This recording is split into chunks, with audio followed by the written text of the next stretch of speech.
All right, we are now recording and I'm going to share the screen to show the agenda.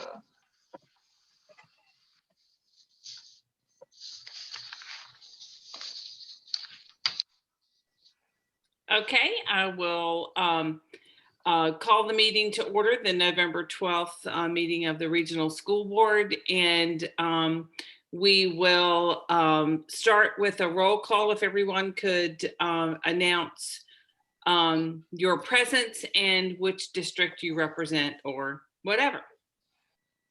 So we'll start with Ms. Hall. Harwood Hall, King and Queen County Public Schools.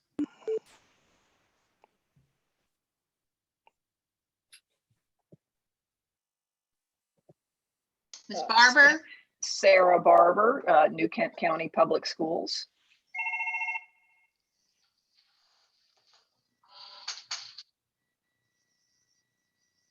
John Wright, Goochland County Public Schools. Ms. Pritchett? Ken Pritchett, Petersburg City Public Schools. Mickey Ogburn, Henrico County Schools.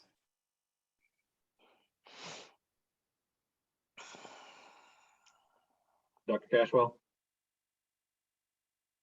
Sorry, my computer was slow unmuting. Amy Cashwell, Henrico County Public Schools. Thank you. Robert Lowry, Director, Maggie L. Walker Governor School. Barbara Marshall, Board Clerk? Max Smith, Assistant Director, Maggie L. Walker Governor School. Wendy DeGroat, Faculty Liaison to the Board and Librarian at Maggie Walker.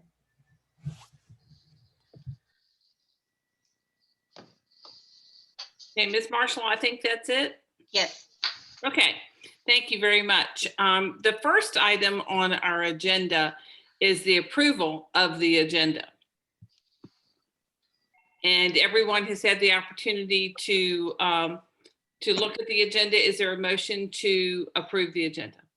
So moved. Thank you, Mr. Wright. Is there a second? I second. Thank you, Ms. Barber. All in favor, say aye. Aye. Aye. Aye. Any opposed? The motion carries. The agenda is approved. The next item on our agenda is the approval of the minutes. Madam Chair, I move that we approve the minutes as presented. Thank you, Mr. Wright. Is there a second? Second. Thank you, Mrs. Hall. All in favor, say aye. Aye. Aye. Any opposed? Motion carries. The minutes are approved. And Dr. Lowry, I think we have no recognitions. That is correct, Madam Chair. There are no recognitions for this meeting. Okay, thank you. So we'll move on to public comment. And as Mrs. Marshall indicated, we have one member, one person who has asked to call in and submit a public comment in person. So that would be Ian Miller. Madam Chair, Ian Madam Miller. Chair. Oh, I'm sorry. Madam Chair, Ian Miller sent his in Oh, electronically. I'm sorry. That's okay. I've gone ahead and shown that on the screen, and Okay. the person that's requested in person, I hope I'm pronouncing the name right, is Ms. Jackie Loudon, and she is on the call. Okay. So if Ms. Loudon, if you want to unmute yourself, you are recognized. Well, I'm sorry, Madam Chair, you would do the recognition. No, absolutely. And Ms. Marshall, if you could take a moment just to explain to her what her time limits are, et cetera, that would be great. Yes, ma'am. Ms. Loudon, you have 3 minutes to address the board. My normal scripted speech, I can't get to because my screen is locked on Zoom. I'm sorry, but it's 3 minutes, Ms. Loudon. Okay, and Mr. Wright, if you would not mind, if you could be our timekeeper, Yes, ma'am. Happy since to we do it. don't have that screen up like we normally do at a meeting, that would be great. That's Okay, fine. Ms. Loudon, are you there? Yes, I am. Good morning. Okay, go right ahead. Thank you. I'll be reading a written statement from the Maggie L. Walker Governor School Anti-Racist Alumni Group. So thank you for the opportunity to share these thoughts from the alumni group dedicated to helping our alma mater embrace strategies to improve and retain racial diversity among our students, faculty, and staff. First, thank you for voting to suspend the admissions test for the incoming freshman class of 2021 and 22.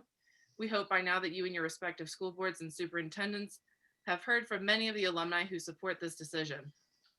As you know, Department of Education Secretary Carney's Summer Task Force clarified that these admissions tests serve only to disparately impact Black and Latinx students. When privileged and resourced families pour money into test prep programs from around the world to master this test, it's no surprise that disparate outcomes would prevail.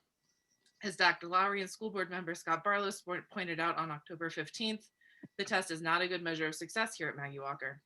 We hope our letters show that you have the support of alumni to permanently eliminate the test after this year. We urge you to place this question of permanent elimination of the test on your future agendas and join schools like Thomas Jefferson Science and Technology and other test-based high schools around the country who are likewise eliminating their admissions test.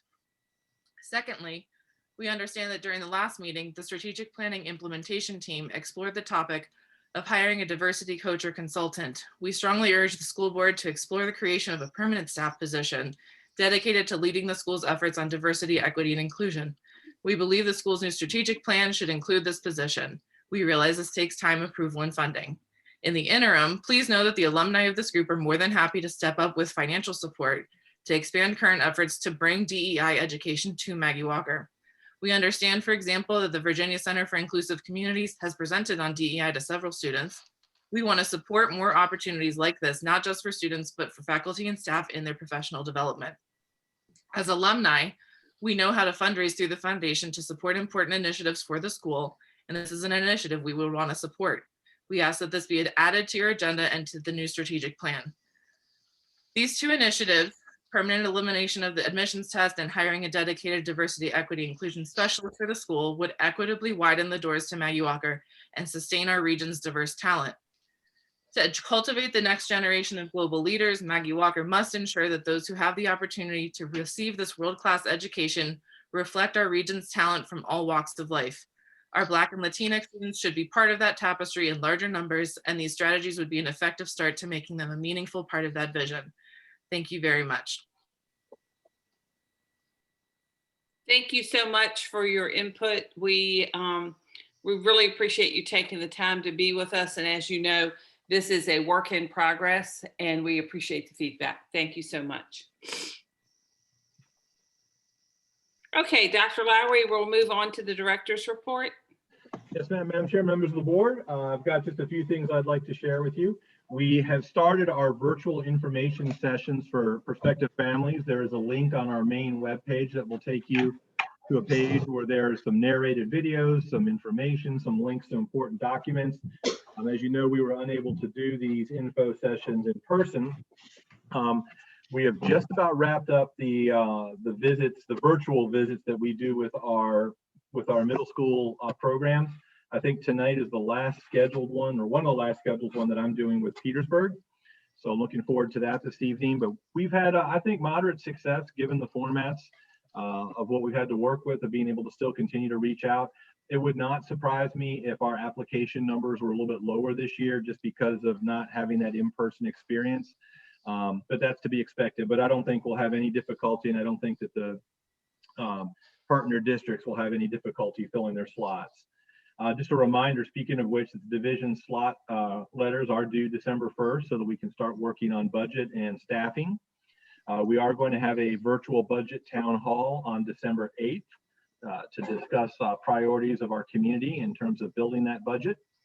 A couple of test score things to report on. The ACT finally released their scores, and not surprisingly, our students did very well. The composite score was a 31.5. The national average is 20.9, and Virginia is 24. So we outperformed as would be expected, given the nature of our students, but did very well on the ACT. And on the SAT test, our overall average was a 1400. That's down by about 10 points from last year. I'm not sure what to attribute that to. It could be just a combination of factors. It's not something that I'm alarmed about, but I am certainly keeping an eye on. It's still well above the Virginia and national average in all reporting categories, but it is something we don't like seeing test scores going down. It could be a variety of factors. Could be related to some of the kids not taking the test in the spring because the SAT had canceled their administration of that test in the spring after COVID. and they were just one off of fall numbers. So not totally sure, but it's certainly something we just kind of keep an eye on. And then one last thing, Google Sites, the format that we're using right now for the board agendas, is ceasing to exist shortly. So Barbara Marshall has been working very hard on creating a new school board website. It's a little more intuitive, to be honest. I think it's a little more updated, and she's put a link there where you can see it's under construction. But she's been working very, very hard on that to create a new website for the board to be able to track all the information and for the public to have information about the board's activities. So our unintentional webmaster is being forced to learn a whole new platform, but she's in there working hard on it every day. And I think You want to show them a page on it? I can click it right here. There you go. Can you see that? Everybody see that? Absolutely. Okay. Yes. So that is Yes. the new web page featuring a fabulous picture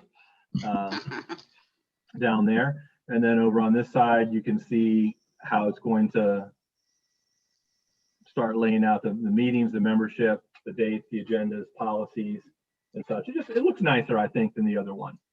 And then there's lots of pictures of students and board activities. I like that one from school play. So that's not live yet, but it is under construction and should be up and running shortly. She's done a lot of work on that, and it's looking pretty good, pretty darn good. That looks great. Thank you. Thank you, Barbara. All right. Excellent. Let me pop that out of there. Now we're back to here. In terms of coming events, we only have a couple again.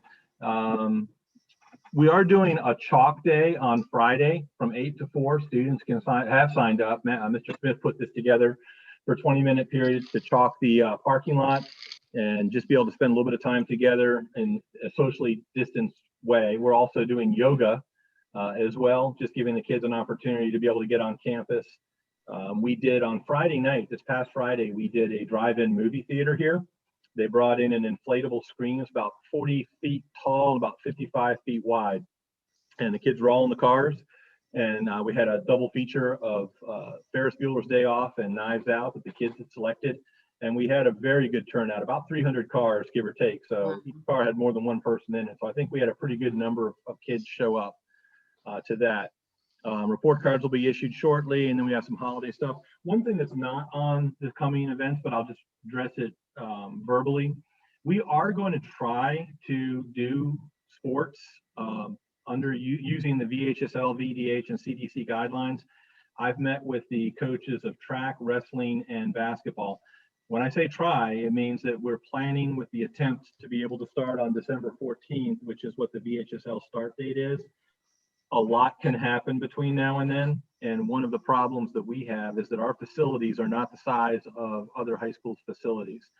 So when you think of a school like, and I just use Glen Ellen because that's where my kids went, their gymnasium has 3 full-size basketball courts on it. Ours has 1. We don't have an away stands. There's a lot of logistical challenges that go with this, but we're trying, and we have protocols that were approved by the state this summer. We'll just kind of see where it goes, and if by December 14th we're able to start, we are. I know that some of the districts around us have not done that. I've chosen to not do winter sports, and some of them have chosen to do winter sports. So we are going to attempt to do it in a socially responsible way with full contact tracing, pods of kids practicing so that they're not, we're reducing and mitigating the chances for transmission. I mean, to say it's going to be zeroed out is an impossibility, but we are committed to our families to try to give the opportunity for our student athletes to be able to participate. I cannot promise that that's going to happen, but we are trying and we are preparing for that to be able to try to do that. So that's not on the coming events, but VHSL has the winter sports season starting somewhere around December 14th and running through until sort of mid-February. So we are going to give it a shot to be able to match up to what most of our districts around us are doing. So I did want to include that as just a comment on coming events.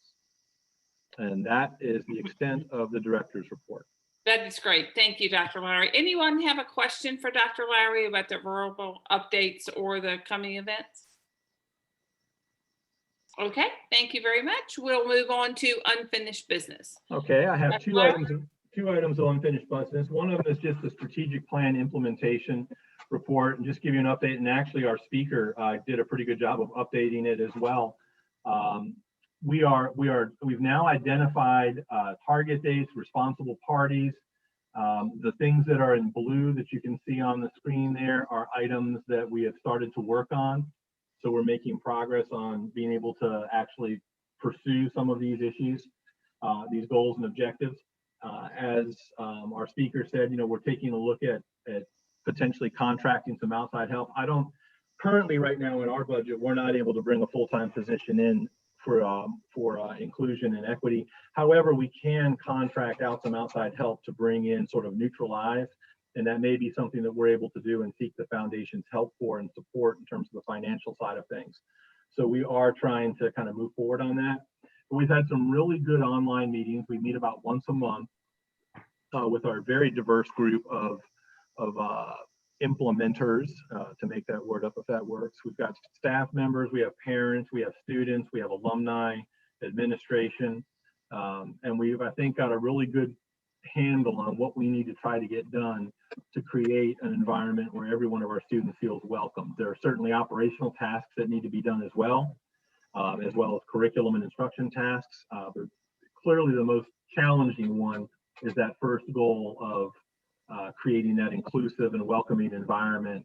And that's taken up a lot of our time. The committee is working on it. So I wanted to just give you an update to let you know that the strategic plan is underway in terms of implementation. It would be an awful lot easier if we were physically in school and able to work together, but I think we've been able to do the best we can. And honestly, the Zoom platform allows us to bring in some folks that probably wouldn't be able to participate as readily if we were in person. One of our alumni is a teacher, an elementary school teacher in Arlington County, and she has brought some excellent insight into how we can implement some of these things because her school has gone through that. And if we were doing it in person, I don't know if she'd be able to be as able to participate as well. So I did want to give you an update that the strategic plan is moving forward, and we will continue to make this a standing agenda item as we fill in more of these boxes, and we can actually tell you a little bit more about what we're doing in terms of some of these plans. And then the other item for unfinished business is just the annual notice of the School Advisory Council membership. And here you can see this is the current stack of members for SAC. We've got PTA folks from different divisions. We have some faculty members, and looks like we still have one vacant faculty where I can appoint somebody. I thought I'd filled it all, but it looks like I got one slot left. So I may go ahead and appoint one as well. And then here you've got students.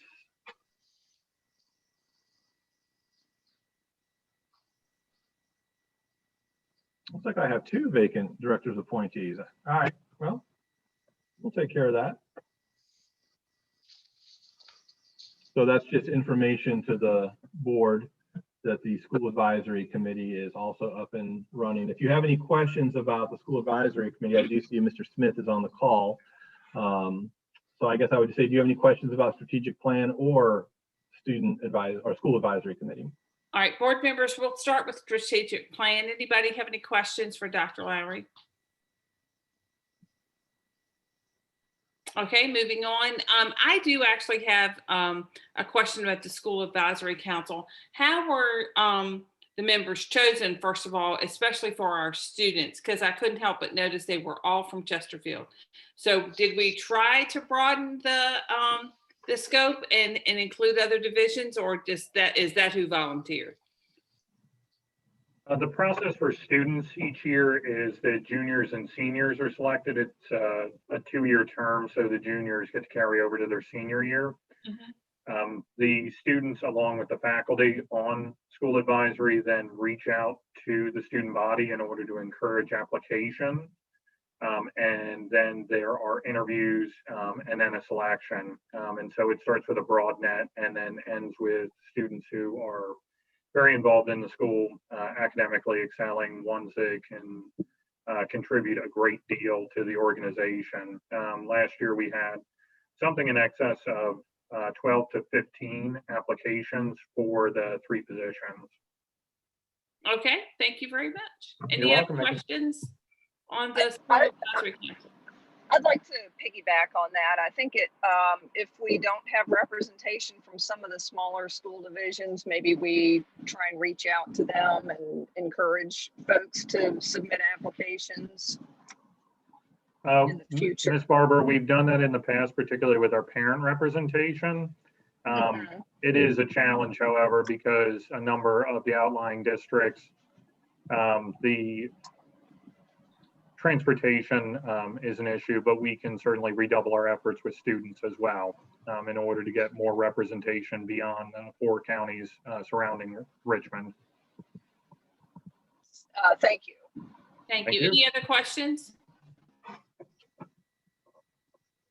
Okay, all right. Thank you very much, Dr. Lowry.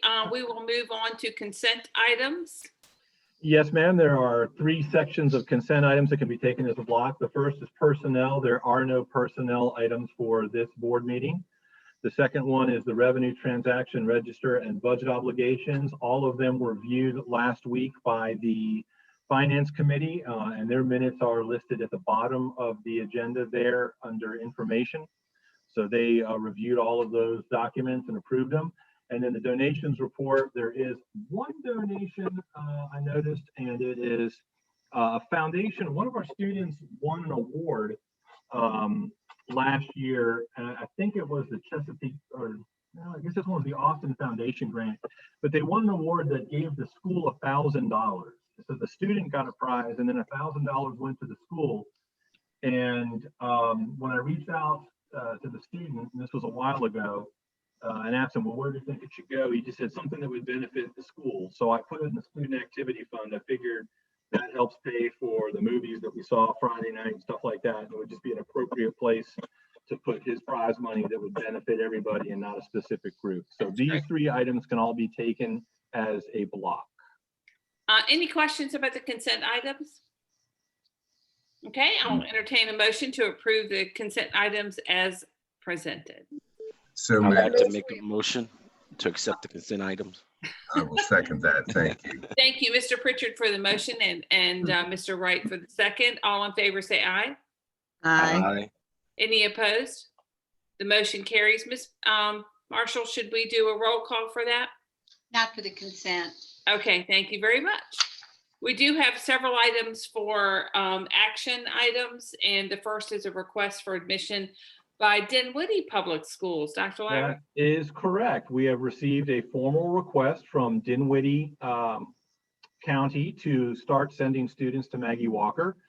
And so the statement is here. I do have, I think I can link this to the, to the letter. And so you can see the request that they would like to have 2 slots for the 21-22 school year. And that was signed by their superintendent. So they, I imagine, will roll up to where they will have 8 slots eventually. We're very excited to bring Dinwiddie back in. Dinwiddie was part of the original group that created the Governor's School. And so we do have this item up for vote for the board to admit Dinwiddie County into the Maggie L. Walker family. Thank you, Dr. Lowry. Is there any discussion about admitting Dinwiddie, where my husband grew up and has lots of families? This is a great thing. I take it, Dr. Lowry, they have been part of Appomattox for a while, or a different? I think they have been. I'm pretty sure. Matter of fact, when I look at my chart on my wall, yeah, Dinwiddie has been going to Appomattox. So I would imagine this is an addition, because I haven't heard Brendan say anything about losing anyone. So I think that they're increasing, and they've had an interest in attending. So that's really good. Great. That's quite a commute for them. So it is. Thank you. It is. So Madam we Chair. will proceed with Madam since there's Chair. Mr. Wright. I was just going to make a motion that we accept Dinwiddie's application for inclusion in our school. Thank you very much, Mr. Wright. Is there a second? Second. I Thank you, second. Mrs. Hall. All in favor, say aye. Aye. Aye. Any opposed? The motion carries. Miss Marshall, excuse me, would you like to do a roll call? Yes, ma'am. Mr. Wright on the motion to admit Dinwiddie. Yes. Ms. Ogburn, Yes. Ms. Hall, yes, Ms. Barber, Yes. Mr. Pritchett. Yes. That's 5 yeses. Thank you very much. Motion carries. All right, we Just have as an- student return to campus. Yeah, Dr. as an aside on the admissions, Colonial Heights has also reached out to us, and so we're just waiting to formalize the request to the school board, but it looks like they also want to come on board, so we may be coming back to you with a. I thought- We already did We've Colonial already done Heights. Colonial Heights. We already approved that. You know, That's okay. You're just ahead. One thing to check off your I box. don't, well, in that case, we're up to 14 districts now. That's Great. that is pretty good. All right. We've the next- outgrown our boardroom. Yes, we will. We'll start. Oh, don't even. We'll have to figure that out. And Mr. Lowry, just to say, Petersburg School Board last Wednesday night, we actually voted to increase ours by one number. That is correct. Yes. That Awesome. is correct. And I We're got the going up. letter, Barbara. I think we got it within the past couple of days. Did we not? Oh, I've got that right here, actually. I thought the letter was marked as it was decreased down 1, No, not it's- increased. No, It we was- actually it was increased. decreased from this year because they had a transfer situation, but they're actually increasing it. Their total increase goes up by 1. We can The talk about it letter after the meeting. says slots for fiscal year 22 is 9. Right, but Right, it's that's an been 8. increase. Mhm. Look, I'll catch up with you, Barbara, Okay. on that, but I know that Mr. Pritchett's correct. Madam Chair, the next item is just a formal approval of returning to campus on February 1st. I've included information there, and again, this is a goal. We're making a recommendation to work towards bringing students back, assuming that conditions are such that are favorable to that. I've included some information there that we did survey our families. We have 754 families and 454 responded. About 3/4 want to return to in-person learning, about 1/4 wish to remain virtual. By far, the most that wanted to remain virtual lived in Henrico County or the city of Richmond. And then we also found that about 8.8% of the students that want to return would not have transportation if their district was unable to provide it. And that would be about 40 students. Now, it's also important to remember that 454 out of 754, there's still about a good third of our students that did not respond to the survey. So some of these numbers may be a little different, particularly the number of students that need transportation. And yielding the staff numbers, about 72% said they would return if guidelines are followed. About 27% are still worried about documented health purposes or issues of taking care of elderly parents or immunocompromised children. Basically, to summarize, 49% right now of our district students, and that's actually maybe changing. But when I wrote this, 49% are living in districts that are still out until the start of the second semester. And the biggest challenge that we're going to have is with transportation, particularly with the city of Richmond, that is stated to us very clearly that they do not plan on providing transportation as long as their school districts are closed. And I believe that they are not committed yet to opening up on the start of the second semester. One of the things that we will need to do, and that we are starting to do now, is we need to individually contact every one of our families. We'll try to do it by Google Doc at first, but then we're going to follow up and make sure that every single one of our kids who chooses to come back, when we come back, has a way of getting here. And if not, we need to try to work with them, and we will work with them and find a way to get them here. Students will still have the opportunity to stay virtual if they choose to do so, and we'll support that throughout the balance of the school year. We're working with staff right now in terms of being able to, determine how we can staff the building properly to be able to make sure that we're able to provide for our kids. And I know that we'll be able to do that. Again, one thing I would point out is the survey is not fresh data. It's probably about a month and a half old. And so as it's a constantly evolving situation, I think some of these numbers evolve with it. But I felt it was very important for us to start working towards something, and we are kind of, sort of tied directly to the districts around us in terms of what they're doing and what their transportation is doing as well. That makes it a little bit tougher for us, but since most of the people around us are working towards, are either in school now in some capacity or are working towards the February 1st date to bring back their high school students, we wanted to do that as well so that our families would have something to be able to kind of look towards. It also gives us a nice firm timeline for the things that we need to do on campus to be able to put ourselves in that position. So we're just asking the board to approve, and again, the opportunity to work towards February 1st. And we'll probably come back with a formal, a second approval in the January meeting as we get a little bit closer, and we'll have a better idea what the numbers are and what our partner districts are going to do for us as well. Okay, any questions for Dr. Lowry about the reopening plan?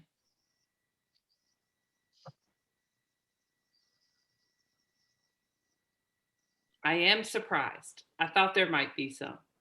But okay, Dr. Madam Lowry. Chair, Oh, yes, Mr. Wright. I move that we approve the student return to campus instruction.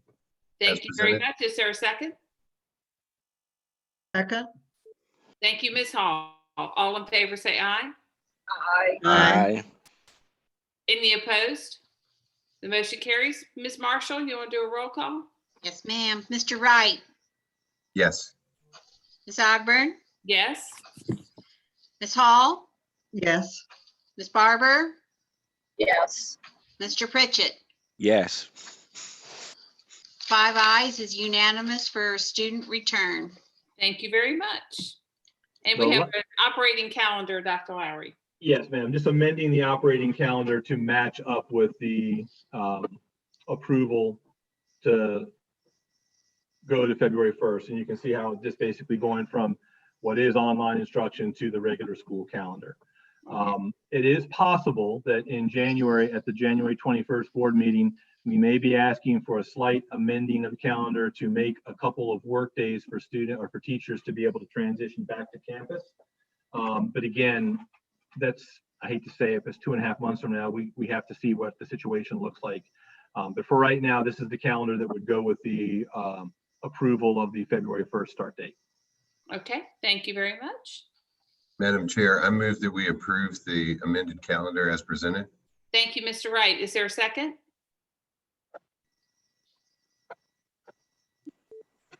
I'll I'll second. second it. And thank you, Mr. Pritchard. All in favor, say aye. Aye. Aye. Any opposed? The motion carries. Ms. Marshall? Mr. Wright, Yes. Ms. Ogburn, Yes. Ms. Hall, Yes. Ms. Barber, Yes. and Mr. Pritchett. Yes. That's 5 yeses on the amended calendar. And that motion carries. All right, we have some items for first read, Ms. Dr. Lowry, on several things, actually. Yes, Madam Chair, these are the usual things that we do as a first read at the November meeting to prepare us for the changes that we have in January. So there are 6 items on there, all of which are related to the school board. Part of it's the reorganization, the election of the school board chair, vice chair, clerk, and deputy clerk, the election of executive committee members, the steering committee leadership, the code of conduct for school board members, the code of conduct for clerks, and then as well as the regional school board calendar of meetings, which matches up with this year's in terms of the number and roughly when they would fall, just based on the new calendar. So these Okay. items are all first read and they're more sort of technical so that you can approve them on a second read at the next meeting in January. Right. Any questions about any of the items that were presented for first read? Okay, thank you. And Dr. Lowry, you have some information to share. We do just have a little bit of information to share. There are the finance committee minutes right there that are available for public view. We've got some students that are eligible to audition for the Virginia All Orchestra. One thing that I'm really excited to just kind of report, and we did talk about the drive-in movie and the chalk day, but the band and the chorus both did concerts in a virtual environment, which were nothing short of amazing given what you would expect to see with 30, 40 kids playing their instruments from home through their computers with limited connectability in some cases. And it was absolutely remarkable. They were using some software that helps facilitate this type of thing. In the band concert, they had some pre-recorded events. They had some that were live, and he has put it all on a YouTube link, which I can certainly get and post on this. This was posted when the concert took place. But he recorded the whole thing so that even the folks that weren't able to attend the concert are able to see it. And the chorus did the same thing on November 2nd. They had an online chorus concert. And honestly, when we moved to the virtual environment, the areas that I was worried about the most were the ones that were like performing arts, where you had to be able to interact with people to make it work. And our teachers have just really stepped up and done a magnificent job of making that work. So kudos to them, hats off to them. I did want to report that out. And of course, we did have the drive-in movie, and we are going to have the yoga tomorrow, as well as the chalk day. Things will dry out a little bit. We should be okay. So, Madam Chair, members of the board, that is the extent of the information that I have. Thank you so much. Any questions about any of the information that Dr. Lowry shared? Any chance that you could share? Ms. Barber? Yes. All right, go ahead. Dr. Lowry, is there any chance you could share a link to the recorded musical performance? Great. Yep, I sure can. Dr. Lowry, we put it on the school's Facebook page. Okay, I can also pull it if you, I'm going to stop sharing my screen for just a moment, and I can pull it real quick and put it out there for you.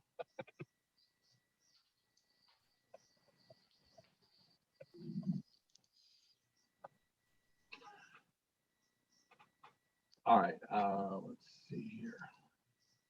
Copy.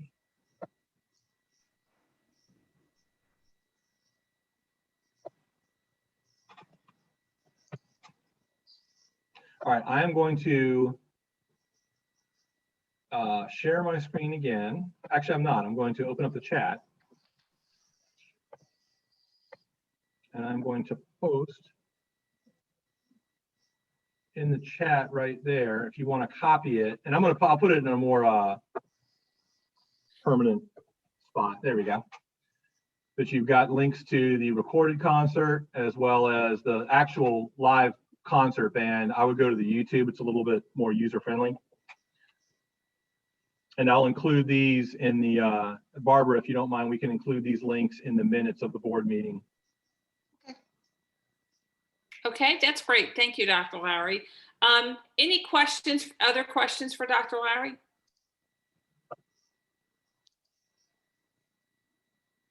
Okay, are there any announcements? I do have two quick things. Any announcements other than? All right, one thing I wanted to make sure that you all knew, we've all received and emails from alums that are sharing essentially a form letter with members of the board to express their desires for changes in the admissions process. And Ms. Barber and I talked, and at first, to be quite upfront, I responded to the first couple I got, and then I realized I was responding to everyone, which is the same thing over and over again. And so I stopped responding, but then after talking to Ms. Barber, I felt we agreed that it was appropriate to respond on behalf of the board. And so I have been doing that to all of the ones that I have received so that they did know that we got their feedback. I want to be sure that no one goes unanswered. So I have been doing that. If you got something separate and you would like to, and I'm sure you've gotten some of I haven't copied everybody on every response, but if you've gotten, excuse me, something that is on this same topic and you feel, and you would like to use the same verbiage that I used in my response, feel free, or if you get something separate, you can share it with the group. But I do want these folks to know that we are hearing them and that we've gotten their emails. Secondly, I just wanted to tell you, Dr. Lowry, that we're all here for you. I know that you are going through a really, such an obviously unique time, but being that we're not together and that we're also spread out, I know that there are times when you probably feel like you are in a ship by yourself. And just if you need anything, because I know our next board meeting is not until January 21st, which is our official announcement of that. But if there's a need, or if you find that you need any of us to meet, or even 2 by 2 with you, or over the next, which is really more than almost 2 months before we meet again, or if you need us to call a special meeting, feel free to let us know, because you've got challenges that you need possibly some support on. So just be sure. That is greatly appreciated. You know, one of the concerns is that most of the boards that we work with, they meet twice a month in work sessions, and they're able to be a little more nimble than us. And I certainly would appreciate the potential of a you know, an emergency board meeting if something comes up over the next 30 days regarding COVID that we need to react to. So I sincerely appreciate that. And I do have one question for you related to that.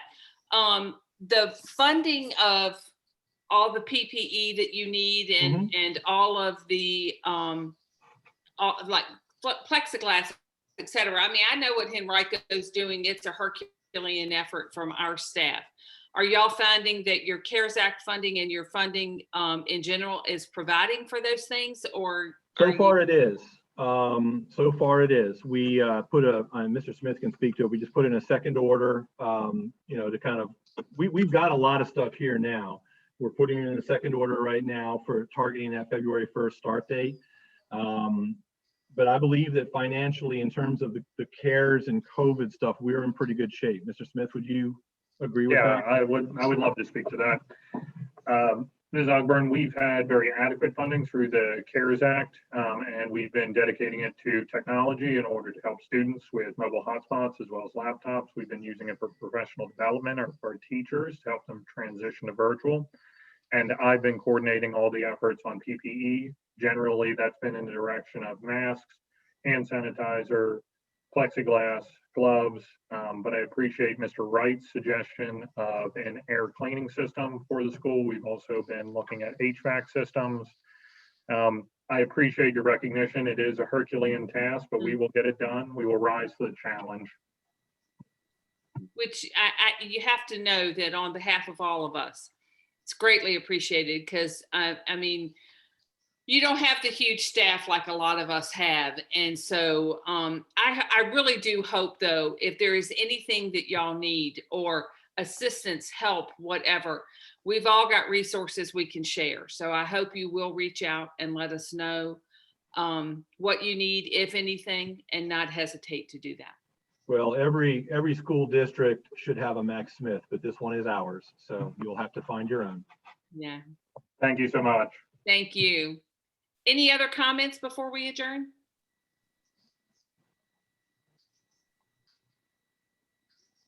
Okay, thank you very much. Like I said, our next meeting is January 21st, unless we are needed before then. And I will declare this meeting adjourned. Thank you all. All right. Thank you. Everybody stay safe. Holidays.